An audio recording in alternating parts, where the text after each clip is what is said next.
पिता और पुत्र और पवित्र आत्मा के नाम पर आमीन। आप सभी को जय यीशु। जय यीशु। हम तीसरा सप्ताह में प्रवेश कर चुके हैं। आगमन काल के तीसरा सप्ताह, जहां आजकल हम प्रभु यीशु का जन्म के विषय में ही सुनते हैं और यीशु के विषय में लिखा हुआ पुराने विधान के वचनों को हम सुनते हैं। आज हम जरा सा मनोचिंतन करें कि यीशु का आगमन में पूरी दुनिया आनंद मनाए। विशेषकर समाज के गरीब लोग, दुख में तकलीफ में पड़े हुए लोग ये संदेश को बहुत खुशी से स्वागत किया कि हमारे लिए एक मुक्तिदाता जन्म लेने वाला है। चरवाहा एक खबर सुना, बहुत खुशी से यीशु से मिलने के लिए चले गए। उस हम वचन में पढ़ते हैं और यीशु का मुक्तिदायक कार्य शुरू किया तो अनेक लोग यीशु का इंतजार में रहा। दुख में, तकलीफ में, परेशानी में, बीमारी में पड़े हुए लोग यीशु आ रहा है जब सुना, यीशु के लिए वे खुशी से इंतजार किया। वैसा एक इंतजार और खुशी उसी समय का राजा लोग आते हैं सुनते समय उन लोगों ने प्रकट नहीं किया।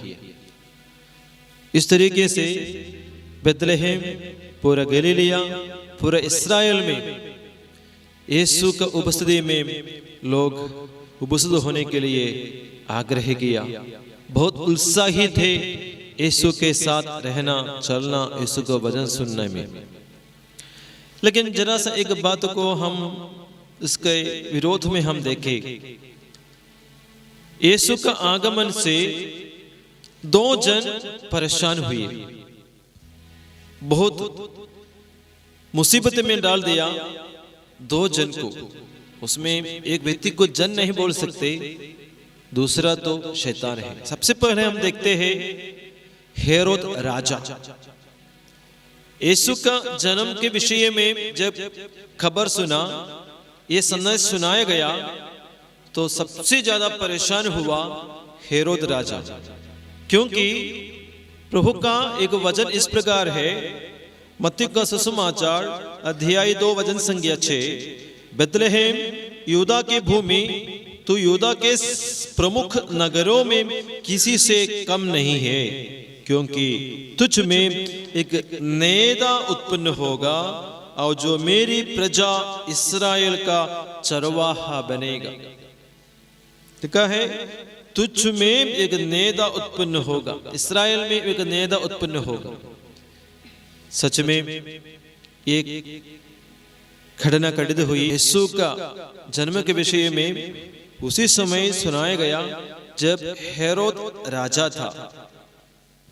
क्यों उन्होंने बहुत डर गए, क्योंकि यीशु थोड़ा बड़ा हो जाएगा, वो नेता बनेगा और राजाधिकार हेरोद से छीन लिया जाएगा और पूरे इस्राएल का राजा बनेगा यीशु, तो उनका राजाधिकार नष्ट हो जाएगा।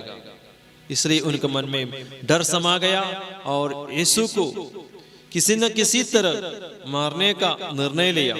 इसलिए तो ज्योतिषी लोग आए तो पता करने के लिए भेजा कहाँ और किस जगह में उसका जन्म हुआ, और झूठ बोलता है कि मैं भी उनके पास जाकर उसको प्रणाम करे। लेकिन उनका बुरी इरादा समझते हुए ईश्वर ने स्वर्गदूत द्वारा मरियम और यूसुफ को खबर दिया कि बच्चे के लेकर मिस्र देश चले जाइए। और इस तरीके से यीशु का मृत्यु नहीं हुई, लेकिन छोटे बच्चों को मारते हुए, अनेक बच्चों को मारते हुए हम देखते हैं हेरोद राजा द्वारा। लेकिन यीशु बच गए, क्योंकि उनका मन में क्या था, राजा बनेगा जब यीशु, तो मेरा राजा अधिकार छीन लिया जाएगा। इसलिए बचने के लिए बचपन से ही यीशु को मारने के लिए आग्रह किया। दूसरा व्यक्ति शैतान है। वो तो शुरू में नहीं, जब यीशु दुनिया को बचाने का कार्य आरंभ करने का निर्णय लिया, 40 दिन और रात उपवास प्रार्थना करके बाहर निकला, शक्ति पाते हुए, लिखा है यीशु पवित्र आत्मा से संपन्न होकर यीशु बाहर निकला। तब शैतान यीशु को फंसाने गिराने आया। वहां यीशु को शैतान जान से मार डालने के लिए नहीं, बल्कि आत्मीय रूप से कमजोर कराने का निर्णय लिया, पाप कराते हुए। तो यीशु अपना मुक्तिदायी कार्य शुरू करने का निर्णय लिया तो ज्यादा परेशान हुए या डर गए शैतान। वहां भी शैतान यीशु को गिराना चाहता है। ऐसे दो जन को यीशु के आगमन में डर जाते हैं, परेशान हो जाते हैं। हो सकता है इस परिस्थिति, ये मनोभाव हमारे जीवन में कभी कभी पैदा हो जाती है। वो घर में होगा या कोई ऑफिस में होगा, स्कूल में होगा, समाज में होगा, कोई ग्रुप में होगा। माने उदाहरण के लिए अगर कोई व्यक्ति एक पद में बैठा हुआ है और कुछ समय के बाद 1 साल या 2 साल, इससे ज्यादा भी, उसके बाद कोई और सामर्थ्यवान व्यक्ति आ जाता है, तो अभी के पद में बैठे हुए व्यक्ति को एक डर महसूस होता है, क्योंकि आने वाला व्यक्ति मुझसे अधिकार छीन लेगा, मेरा अधिकार उसके पास चला जाएगा, मुझे आदर सम्मान नहीं मिलेगा, मैं कमजोर हो जाऊंगा। इस तरह का सोच के कारण वो क्या करेगा, किसी न किसी तरह वो व्यक्ति को बदनाम करने के लिए कोशिश करेगा, वो व्यक्ति को आगे आने से वो रोक देगा, उसी के लिए कुछ न कुछ तरीका अपनाता है। ऐसा होता है हमारे जीवन में, हमारे परिवार में ये स्थिति थोड़ा हम दिखते हैं। एक उदाहरण मैं बताना चाहता हूँ प्यारे भाई और बहन। एक परिवार के पापाओं में थोड़ा बुजुर्ग है, उनके बच्चे शादी हो गए, परिवार में लड़ाई झगड़ा शुरू हो गया, विशेषकर अपने पत्नी और बहू के बीच में। कारण यही था, आया हुआ दोनों पति पत्नी के पापा आकर इस तरह मुझे बताया कि देखिए फादर, बहू आने के बाद बहुत परेशान है, मेरी पत्नी मुझसे भी ज्यादा लड़ती है, बहू से भी ज्यादा लड़ती है, कभी कभी बेटे से भी लड़ती है, इसलिए हमारे परिवार का उस शांति छीन लिया गया, नष्ट हो गया। फादर आप कुछ बताइए, हमको समझाइए बोलकर हमारे पास आए और बीच में पूछा आपके साथ पहले कैसी थी अपनी पत्नी। दोनों बोला हम ठीक थे, लेकिन बीच में क्या हुआ, बीच में तो बहू आ गई, बेटा का शादी हो गया, तब बहू और सासू माँ के बीच में छोटा छोटा नोकझोंक, लड़ाई झगड़ा शुरू हो गया बातों बातों में। एक दिन अचानक हम दोनों के बीच में लड़ाई हो गया। फादर, जब मैं अपने बहू को तारीफ किया, बहू कल तूने जो सब्जी बनाई अच्छी थी, बहुत टेस्टी, मैंने ज्यादा खाना खाया। ये सब सुनकर अपनी पत्नी गुस्से हो गई। बाद में धीरे धीरे बातें करना छोड़ दिया। इस तरह बात करते हुए बीच बीच में बोलने लगे, मेरे हाथों द्वारा बनाया हुआ खाना आप खाता था, आजकल क्यों उतना नहीं खाता है, ज्यादा प्यार आप बहू के ओर प्रकट करता है, और मेरे हाथ से बनाया हुआ खाना आप बहुत कम खाते हैं, और मेरा खाना आप पसंद क्यों नहीं करते हैं। इस तरह बोलते हुए फिर बाकी सब बातों में, छोटे छोटे बातों में भी लड़ना शुरू किया। इस तरीके से फादर हमारा घर का शांति अभी चली गई है। देखिए बाद में वो सासू माँ अपने बहू से और अपने बेटा से कहा, एक ही बेटा है कि आप लोग तुरंत बाहर जाके घर खरीदो, उधर रहो, किराए पे तुम लोग रहना शुरू करो, यही तो अच्छा होगा।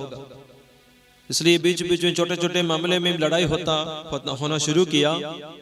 सासू माँ अपने बहू से, कभी कभी बेटे से बोलना शुरू किया कि तुम लोग ये जगह छोड़कर जाओ, बाहर जाकर रहना शुरू करो। कारण यही है, नहीं बहू आई तो परिवार के लोग बहू को तारीफ करते हैं, उनके हाथ से बनाए हुआ खाना के विषय में तारीफ करते हैं, वो खाना ज़्यादा पसंद करते हैं। तो अपने माँ के हाथ से दोबारा बनाए हुआ खाना पसंद नहीं करते हैं। एक उदाहरण होगा, एक छोटी सी घटना होगी।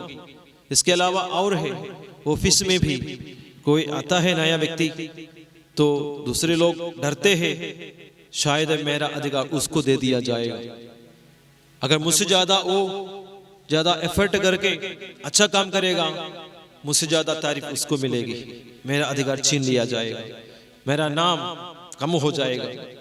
हो सकता है स्कूल में, कॉलेज में, ऑफिस में, समाज में, जहां भी हो, ये परिस्थिति हम अनुभव करते हैं कभी कभी। इधर यीशु हमको याद दिलाता है कि हम किसी से लड़ने के लिए नहीं जाना, किसी से हम ईर्ष्या के साथ लड़ने के लिए नहीं जाना, तो जितना हमको आदर सम्मान था वो भी नष्ट हो जाएगा। प्यारे भाई और बहन, हम अपने जीवन में इस तरह की परिस्थिति को देखते समय बस एक दूसरे के लिए प्रार्थना करें, एक दूसरे के प्रति प्यार हम प्रकट करें, सहानुभूति हम प्रकट करें, एक दूसरे को हम सपोर्ट करें। यही तो कमी हमारे जीवन में है। दूसरे लोग अच्छा करेगा तो हम सपोर्ट नहीं करेगा, हमारा मन का ईर्ष्या, उसको हम प्रेरणा नहीं देते हैं। जब दूसरे लोग अच्छे करते हैं तो हम बहुत पीछे बैठ जाते हैं, तारीफ नहीं करेगा, एनकरेजमेंट नहीं करेगा। ये हमारे लिए अभिषेक का अभाव का कारण बनेगा, आशीष को रोकने का कारण बनेगा। अनेक परिवार में शांति नहीं होने का कारण, आशीष और कृपा, एकता, भाईचारा, प्यार नहीं होने का कारण इस तरह का छोटा सा ईर्ष्या है। दूसरों का बढ़ावा देखते हुए हम ईर्ष्या करते हैं, मानो हमारा अवनति आत्मिक रूप से कम होते जा रहे हैं, हमारा अवनति होते जा रहे हैं, आशीष भी, शांति भी बिगड़ते जा रहे हैं। इसलिए तुरंत ही हमारा मन से ये मनोभाव दूर रखना, सबका भलाई के लिए हम आग्रह करना। यीशु के आगमन में, यीशु के पहले आया हुआ यूहन्ना बपतिस्ता, देखिए यीशु का अगुवाई करता है। यीशु के आने से पहले बहुत आदर सम्मान यूहन्ना बपतिस्ता को मिला, लेकिन यीशु अपना मुक्तिदायी कार्य शुरू किया, यीशु का तारीफ करते हैं, यीशु के विषय में अच्छे अच्छे शब्द बोलते हैं। मैं उनका जूते का फीता तक खोलने के लायक नहीं हूं, इस तरह की बात करते हुए यीशु को बढ़ावा दे रहा है। हाँ प्यारे भाई और बहनों, हम दूसरों का उद्धार करने के लिए भी बुलाए गए हैं। हम केवल अपना उद्धार नहीं और दूसरों का भी, हमारे साथ में जुड़े हुए लोगों का भी उद्धार के लिए, भलाई के लिए प्रार्थना करना चाहिए। आइए इस क्रिसमस में हमारे लिए ईश्वर की तरफ से एक प्रेरणा है, ईश्वर की एक इच्छा है, यूहन्ना बपतिस्ता के समान दूसरों का भलाई के लिए आग्रह करना, जो बढ़ना चाहता है उसको सपोर्ट करना, जो बढ़ रहा है, जो अच्छा करता है उसको सपोर्ट करना, उसको बदनाम करने का नहीं, उसको ऊपर से नीचे गिराने का नहीं। हमारा स्वभाव है ऊपर बैठे हुए लोगों को, ऊपर चढ़ने वाले लोगों को गिराने का और गिरते हुए आनंद मनाने का मनोभाव। बाइबल में ऐसे बताया है, दूसरों का पतन को देखते हुए आनंद मत मनावो, दूसरों का विपत्ति में तुम आनंद मत मनावो। अगर तुम आनंद मनाओगे, देखने वाले प्रभु ईश्वर तुमको उसी परिस्थिति में करने देगा। आइए हमको विशेष कृपा चाहिए, तब हम यूहन्ना बपतिस्ता के समान दूसरों का बढ़ावा देंगे, प्रोत्साहन देंगे, सपोर्ट देंगे, साथ देंगे। तो हमारा पड़ोसी के साथ लड़ाई हम नहीं करेंगे, परिवार के प्रत्येक जन के साथ हम लड़ाई नहीं करेंगे, हमारे समाज में रहने वाले, साथ सेवा करने वाले लोगों के साथ हम लड़ाई नहीं करेंगे, किसी लीडर के साथ हम लड़ाई नहीं करेंगे। आज हम लीडर नहीं पहले थे, लेकिन अभी का लीडर से, नेता से, प्रेसिडेंट से, अन्य लोगों से हम लड़ाई नहीं करेंगे। अगर यूहन्ना बपतिस्ता का भाव है तो, मनोभाव है तो ये हमारे लिए आशीष का, अनुग्रह का और आनंद का एक तरीका है। आइए प्यारे भाई और बहनों, इस आराधना में वही कृपा के लिए हम कृपा मांगेंगे प्रभु से। प्रभु का स्पर्श, प्रभु का आशीष हम प्राप्त करें। आइए परम प्रसाद में उपस्थित होने वाले यीशु को हम अपने जीवन में, अपने मन में, मनोभाव में हम स्वागत करें।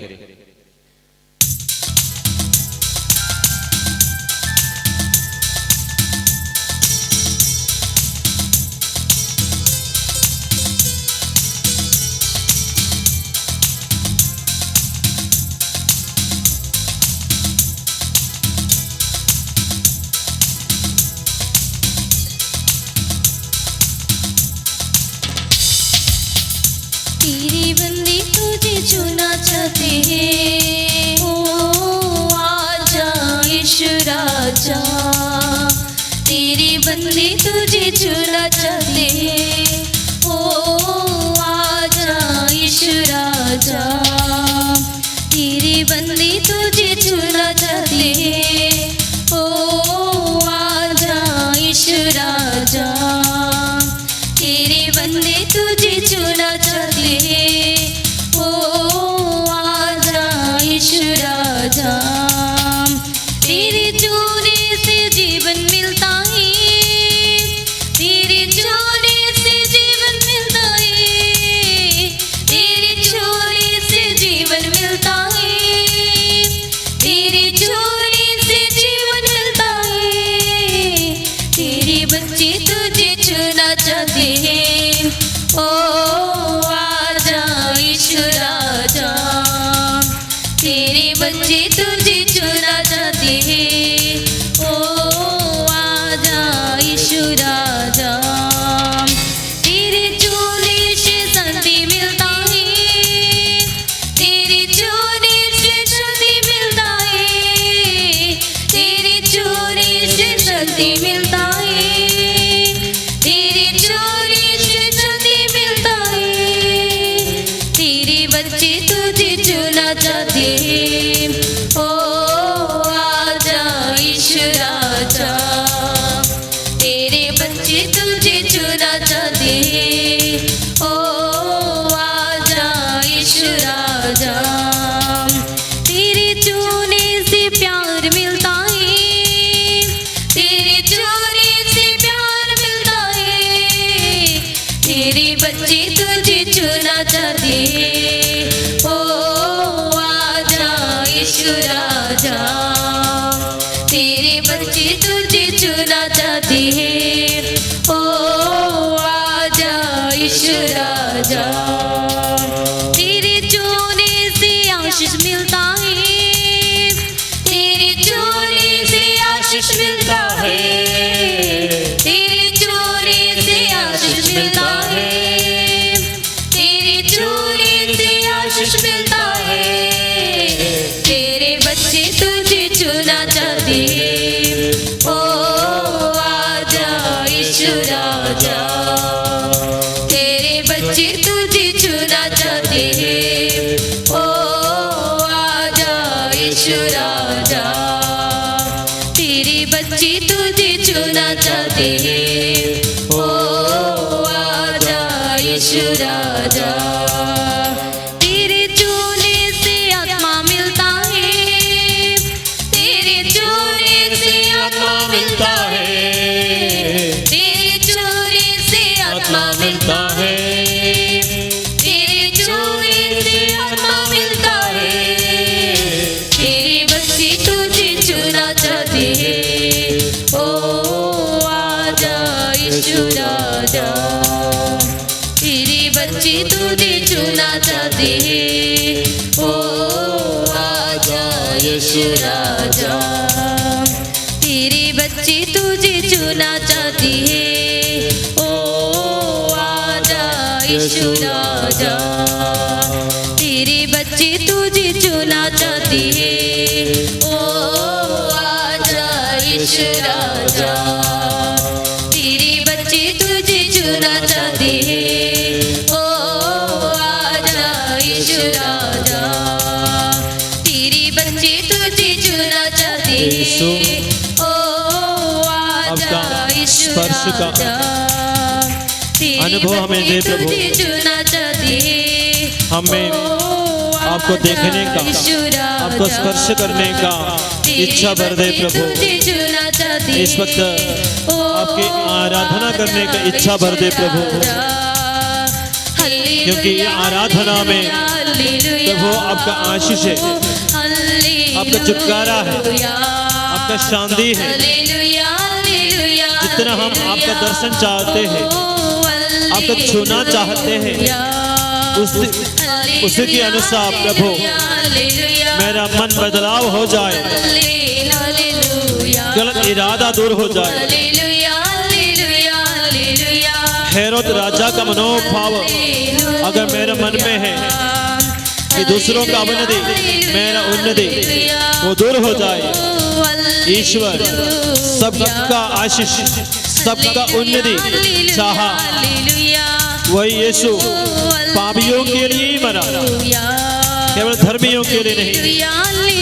यीशु का आगमन हम रोगियों के लिए ही, पापियों के लिए, निराश लोगों के लिए, पापों में डूबे हुए लोगों के लिए, ये दुनिया का दुनियादारी जीवन जीने वाले लोगों के लिए, निराशा में पड़े हुए लोगों के लिए, आंसू बहाने वाले लोगों के लिए। इसलिए प्रभु यीशु आपको नाम दिया गया मुक्तिदाता। प्रभु आज केवल बेथलेहम में, यहूदा में, इस्राएल में रहने वाले लोगों के लिए नहीं, पूरी दुनिया के लोगों के लिए आप एक शुभ संदेश है प्रभु। एक क्रिसमस पूरी दुनिया के लोगों के लिए, सभी दुखियों के लिए अनुग्रह का समय बन जाए, अनुग्रह का आशीष का पल बन जाए। इस आराधना में भाग लेने वाले प्रत्येक व्यक्ति किसी में आनंद में जीने के लिए कृपा प्राप्त हो जाए। यीशु जो भाई और बहन दूर रहते हुए भी किसी भी माध्यम से या यूट्यूब द्वारा, मोबाइल द्वारा इस आराधना में भाग लेंगे, उनके शरीर का दुख भरा हुआ परिस्थिति, निराशा भरा हुआ परिस्थिति दूर होने की कृपा कर इस वक्त प्रभु। जब भी इस आराधना में भाग लेंगे उनका जीवन में बदलाव हो।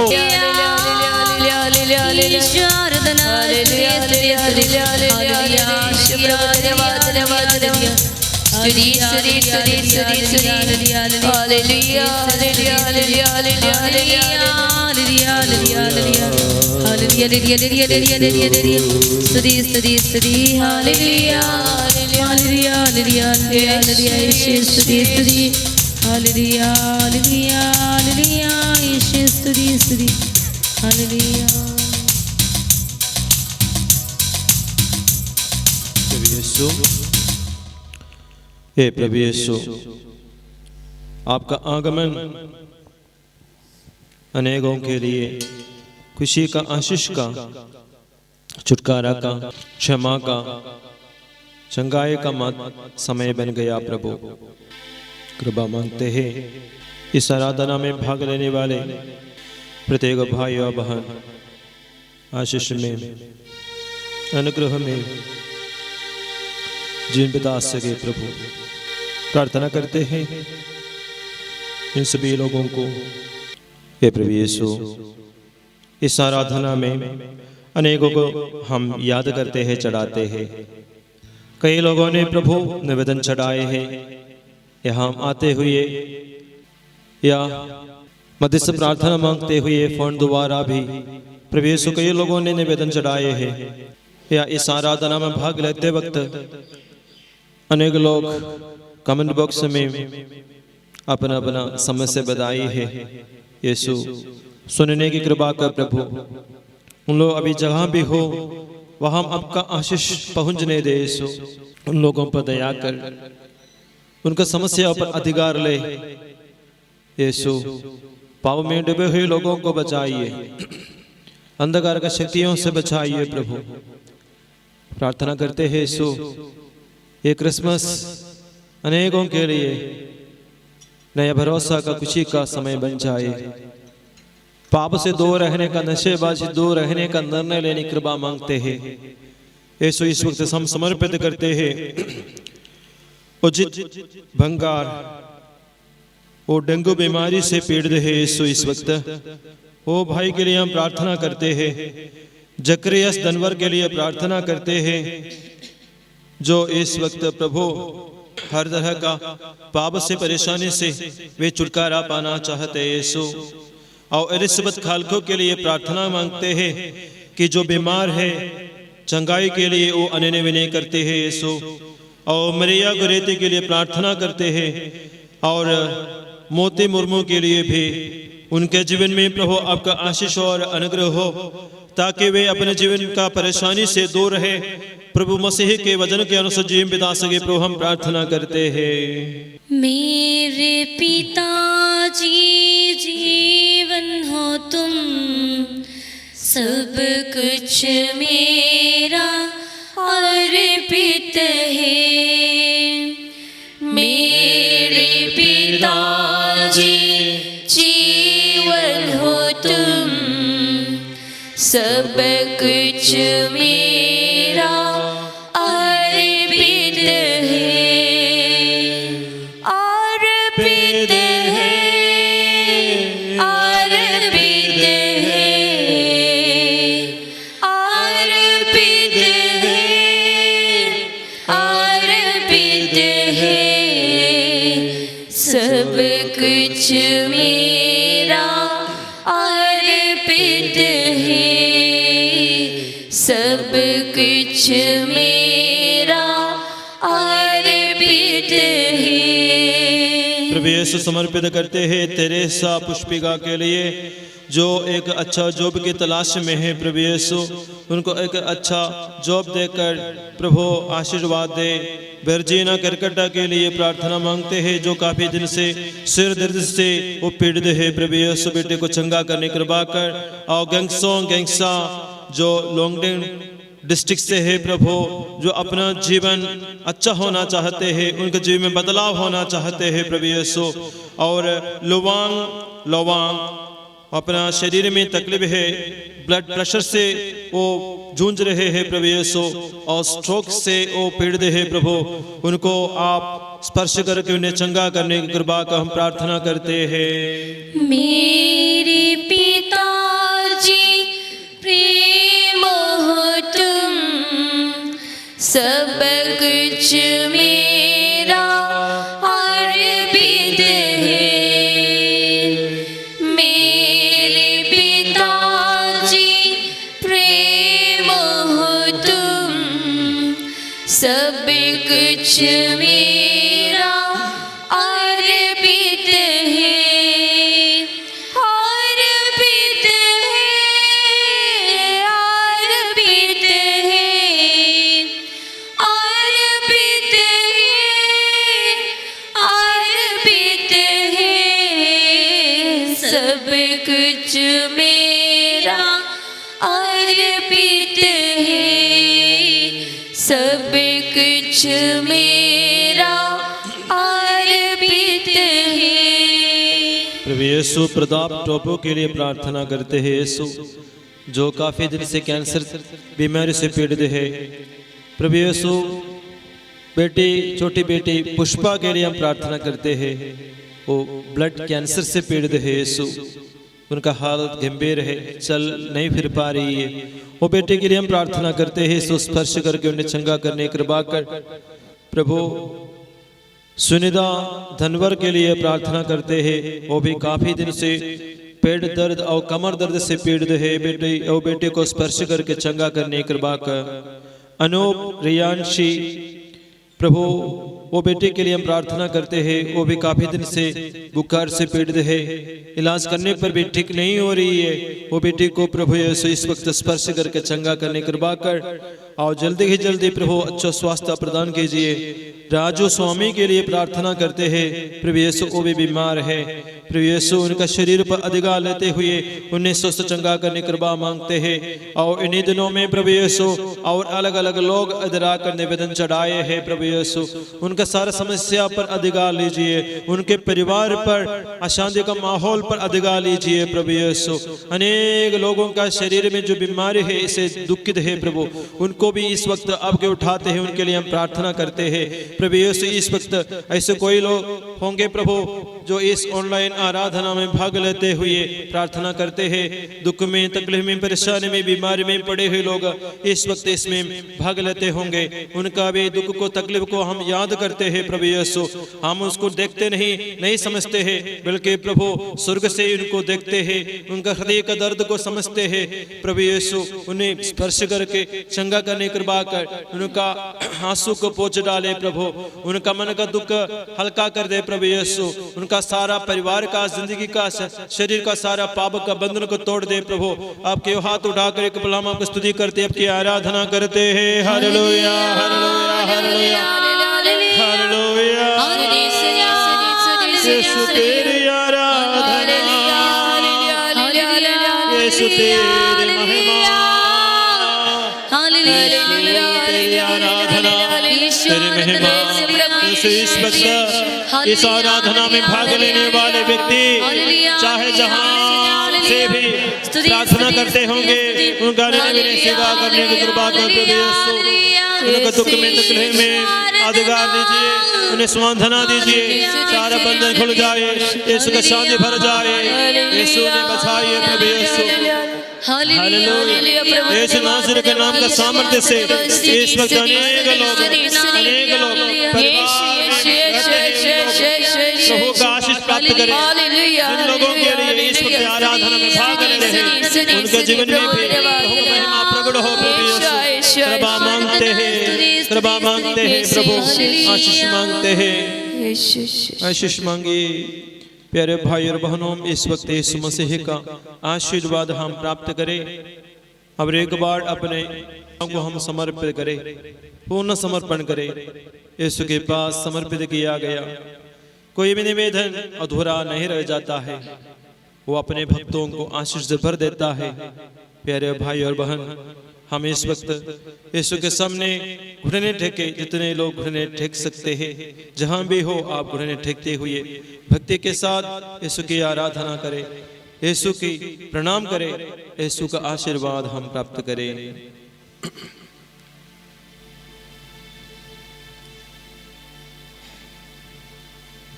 पिता परमेश्वर, मैं करती हूँ तेरी आराधना, तेरी स्तुति, पवन